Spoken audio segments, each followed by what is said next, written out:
so that we can put it up on our Facebook page and on the website next week. And that way, then you can share it with your friends and family and club members who weren't able to join us tonight, okay? So watch for that. Now, I'm really excited because I know that all of you 4-H members and your sewing mentors, and I see some of those sewing mentors on the screen there, have worked really hard this past winter and spring to create your amazing outfits. And I've got to say, I was so impressed when I saw everything that you've made. Now, 4-H members, I have a couple questions for you. So get your faces into the video right now, just for a couple minutes. And here's a couple questions. The first question I have is, if this was your first, oh, turn off your sound so that it doesn't feed back.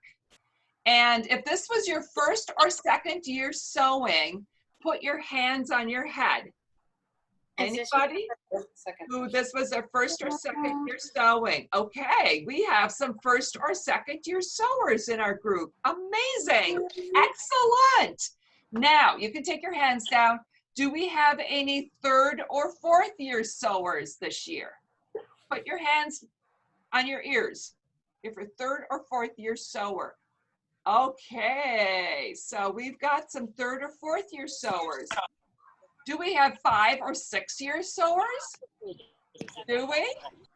Okay, raise your hand if you're a 5 or 6 year sewer. Oh my gosh. Anybody sewn more than 5 or 6 years? Let's see. We have Courtney. We have Eddie. We have Jessica. Heather, you've sewn more than 6 years? Wow. You started when you were a little kid, that's for sure. So we have so much experience in our group. And I am so impressed with all of you. And I'll tell you why.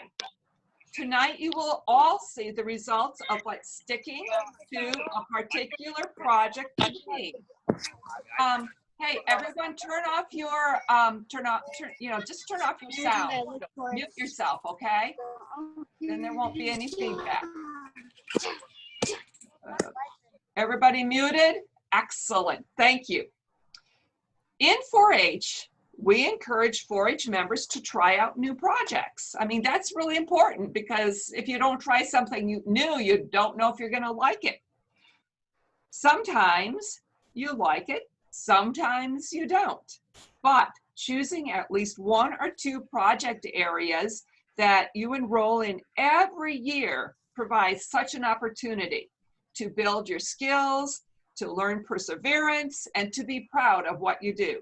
And I hope to see you all in person next year for Fashion Review 2021.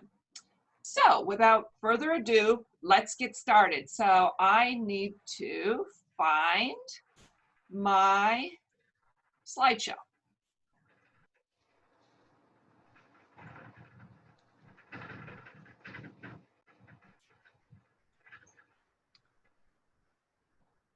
Oh, bad. Okay. Can you all see that? Yep, I see it. Excellent. Great. So we're going to get started here. Our first group of 4-H sewers and models are members of the Utterly Impossible's 4-H club. Their club leader is Roberta Keller. And this is Courtney Laux.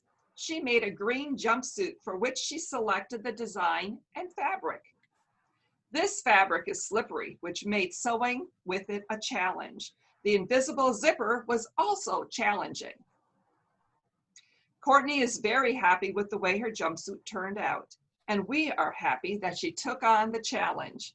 She plans to wear it to family parties and on special occasions. Looking good, Courtney.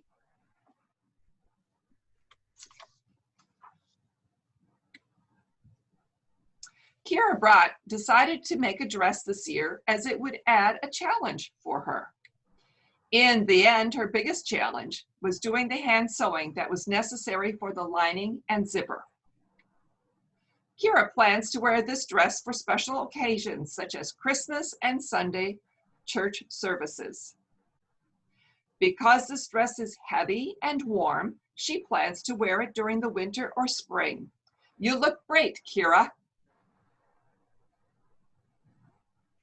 Here is Lita Albertson in her very fuzzy Star Wars bathrobe. She picked this fabric because she loves Star Wars. Lita chose the contrasting teal as she felt it matched the main fabric well. She found attaching the collar to the shoulders to be her biggest challenge. Lita cannot wait to wear her bathrobe on lazy Saturday mornings while drinking hot cocoa and sitting down in the evening with a bucket of popcorn to watch a Star Wars movie. Sounds like fun, Lita. Whoosh, here comes Randy Albertson in his stylish jogging outfit. Randy chose this pattern because he is a fan of comfort and is excited to get to wear it. Randy is most impressed with the addition of the sleeve pocket to hold his phone or iPod. Randy also appreciates the extra practice he gained while inserting the zippers and attaching the collar. He is looking forward to wearing it in the spring and fall while walking the dog or running. Great job, Randy. Here's Elise Sayers. She took advantage of her time using quarantine to jump in and complete her sleeveless dress with sash. The hardest part was attaching the zipper and adding the circular stitches, but Elise did not give up and learned how to properly iron fabric, work and rework the zipper stitching, and how to sew a lining into a dress. The best part was seeing the dress come together and getting to try it on for the first time. Elise's favorite parts about the dress are the lining, the sash, and the pockets. You look smashing, Elise. Annie Sayers, a Cloverbud 4-H member, made a mermaid doll and a little girl doll, so her fairy doll that she made last year would have best friends. It was hard to make the mermaid top and to put the legs and arms on the little girl doll. Annie enjoyed this project because she learned new stitches and different ways to put dolls together. Annie says that she will try something new next year. Your dolls are so cute, Annie. Okay, next up, we have a member of the Bananas 4-H Club. The club leader is Jessie Shields. This year, Jessica Scarlatta upcycled her outfit using an old pair of navy blue shorts and a dress white shirt to create a 1920s sailor style suit, similar to the outfit worn by Emily Scott, the main character of the American Girl history mystery book, Gangsters at the Grand Atlantic. The Grand Atlantic is a real-life hotel located in Atlantic City, New Jersey, and a sailor suit is perfect for wearing around the hotel or while exploring the nearby beach. Jessica has also included a stuffed canine companion to complete her outfit. How fun, Jessica. Now, we would like to welcome our 2 visiting 4-H members from the north in Rensselaer County. They are members of the Fashionistas 4-H Club. Check out Lucy Haynes in her retro style swing dress. She felt the red and white polka dot cotton fabric would be perfect for the pattern. As the pattern had many different pieces, Lucy felt that cutting them all out was one of the many difficult parts of the project. Some unique skills she learned this year include sewing invisible zipper, sewing on buttons, and making button loops. The most difficult part was sewing around the full big skirt, which was definitely tedious, but it was definitely worth the effort, Lucy. You look great. The inspiration for Jessica Haynes's jacket and leggings was her wish for a cute outfit that incorporated her favorite color combination of black and maroon. The jacket is made of activewear knit and features a black collar, invisible front zipper, and contrasting front bands. The black leggings are made of super stretchy jersey knit that makes them very comfortable. Jessica plans to wear her outfit in the cold weather to school and casual events. You look so sharp, Jessica. Okay, now we have members of the Medway Mountaineers 4-H Club, and their club leader is Patty Ross. This is Robert Potts wearing a jacket made of fabric with his favorite sports team on it. The jacket zips and has an attached hood. Robert selected this pattern because he enjoys playing baseball and sewing. Robert is looking forward to showing his jacket off, especially at the ballpark. Play ball, Robert. Here comes 10-year-old Henry Ross in his cuddly bathrobe. He chose to make this because he wanted to stay nice and warm during the winter. The flannel helps him feel as comfortable as possible. He has sewn many things, but this year he was able to use a serger he loved. The biggest difficulty was staying on the line while turning the corner with the fabric. Henry is already thinking about possibilities for next year, as he may even want to use a serger again. Great job, Henry. Lyda Jo Herdman is wearing a hooded zip-up PJ made in her favorite horse print.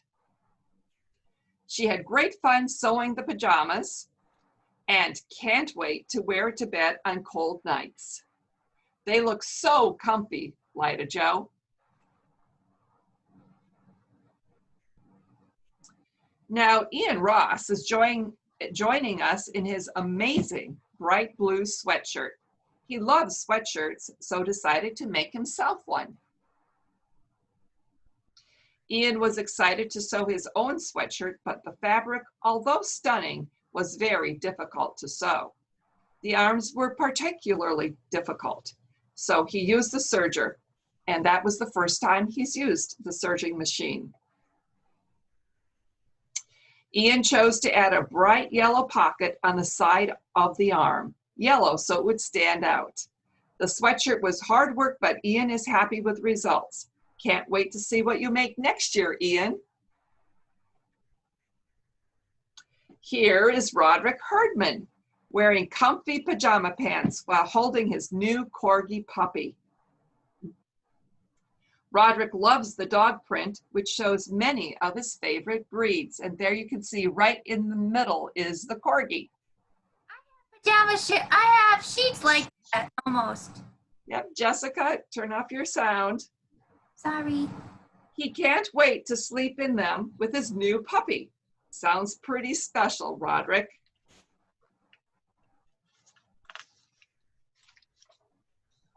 Here comes Eddie Ross in his snazzy new suit. Eddie chose this suit pattern as he felt he needed a new challenge this year.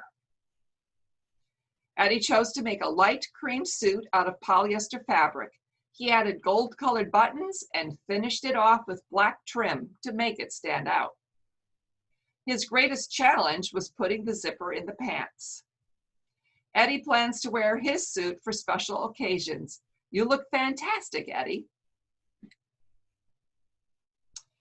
With the support of her grandma, Avery Conrad chose to create floral masks to wear as a COVID-19 safety precaution. She will wear her mask anytime she has to look nice and go somewhere. Avery likes the fabric because it matches her dress. You did a nice job, Avery. This is Addison Ross, who loves to sew. Her first item is a set of pajamas. She chose this fabric knowing how soft it was and that it would keep her warm during the winter months. She loves the snowmen and snowflakes all over it. She added a collar along with lace edging that while this added cuteness, it also made them more involved to sew. You will find Addison wearing this to bed, but also to lounge around on snowy days home during the winter. She plans to use the leftover fabric to sew a matching nightgown for her little cousin Rainey.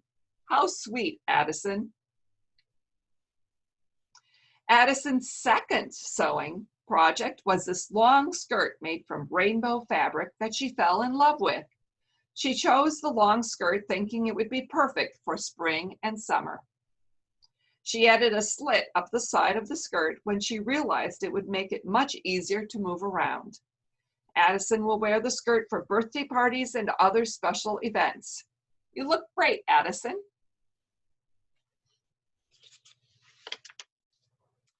For Addison's third outfit, she sewed a top to go with her comfy legging pants. This top is something she couldn't wait to wear. Addison became a designer when she added a layer of organza along the bottom of the stretchy top to give it a fancy flair. Sewing with this fabric can be tricky, but her Grammy helped her along to make this very cute outfit. Can't wait to see what you have in mind to sew next year, Addison.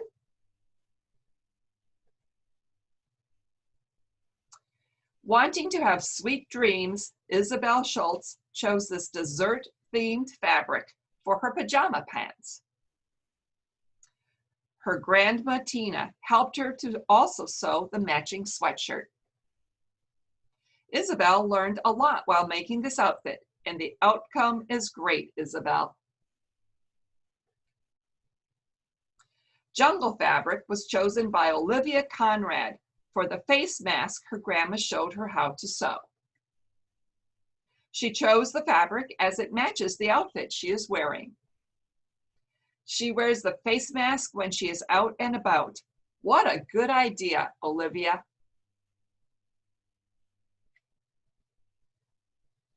Okay, so that is all of our 4-H sewers for this year. And I have a couple more slides I want to share. I first of all want to do some thank yous. I want to thank all of our 4-H club leaders who encourage their 4-H members to continue sewing, because that's not happening too much across the state, and this is just amazing that you do this. I also want to thank all of our mentors and guides as our 4-H members build their sewing skills, because without you, they wouldn't be sewing. I'd like to thank Devin Connolly, our local CCE communication manager, because he provided me with some great advice in creating this slideshow. And finally, I'd like to thank our parents and guardians of our 4-H members, because you support and encourage our young people as they try out and learn these new skills. And also, I have a feeling that you had a lot to do with getting these photos taken and getting the commentaries written and getting them sent to me. So I really appreciate that. For this year, all of our participants that you saw tonight will receive by mail their personalized certificate, as well as a gift card for an ice cream cone. And I don't know about you, but this kind of weather makes it perfect for ice cream. Now, just as a reminder, for next year, 4-H members may enter these same garments in the Spring 2021 Fashion Review. And you may also sew new garments to enter. So some of you might have 2 or 3 garments to enter next year. Also, teens may enter these garments for consideration to be chosen for the New York State Fair, okay? And I have no problem with you wearing your garments this year. I mean, my goodness, the way some of you grow, you might grow out of them by next year. So wear them, and you just need to make sure that they're well cleaned when you wear them for fashion review next year. As far as State Fair fashion show goes, not so sure about how that will be next year, if they'll have one or not, but we will make selections for State Fair, and if there isn't a fashion show, you can still go to State Fair and bring your garment and mannequin model it in our county booth. So definitely, teens, you will have an opportunity for a state fair participation. Okay, now something you may not heard about yet. Where are they? But we are having Farewell to Summer 2020 4-H showcase, because the Altamont Fair and the Columbia County Fair, your 4-H fairs, were canceled. So there was a little information, kind of an intro, in last week's 4-H update on Friday. We'll have more information this week, and next week we will send out all the information about that. So please watch for that. What it will take is some photos of you with some of your project activity this year, and everybody who participates will receive a special ribbon and a special 4-H gift. Haven't decided what that is yet. Might be a shirt, but I'm not sure. So we will let you know about that. Also, you have an opportunity between now and August 1st to submit your 4-H exhibits, one per project area, to the New York State 4-H Showcase. So check last Friday's 4-H update. We'll also put info in today, or in tomorrow as well. And also, the state 4-H office said that they sent an email to all of our 4-H members who had emails listed on their enrollment forms. So you should have gotten some information about that. Anna Herod McGrew, who is our 4-H staff person in charge of State Fair, she's available to help anyone that might need some assistance with filling out the form or getting it sent in, or if you need help with photos, she's willing to come out and help you. So be in touch with us if you want some help in participating in the New York State 4-H Showcase. Okay, so with that, I am going to stop the video so I can come back and see you all. And does anybody have any questions about anything that I just talked about? Any of the showcases or anything? Unmute yourself if you have a question that you'd like to ask me.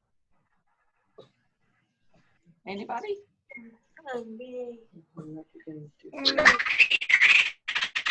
No? Okay, so I am taping this and I'm going to stop recording, and I am going to save it, and it will be out on 4-H Facebook next week, as well as I will put it, a link to it into our 4-H update next week. And I'll also send you each of you families an email with the link. So if you want to share it with anybody that you know, people who couldn't be on here tonight, or family and friends.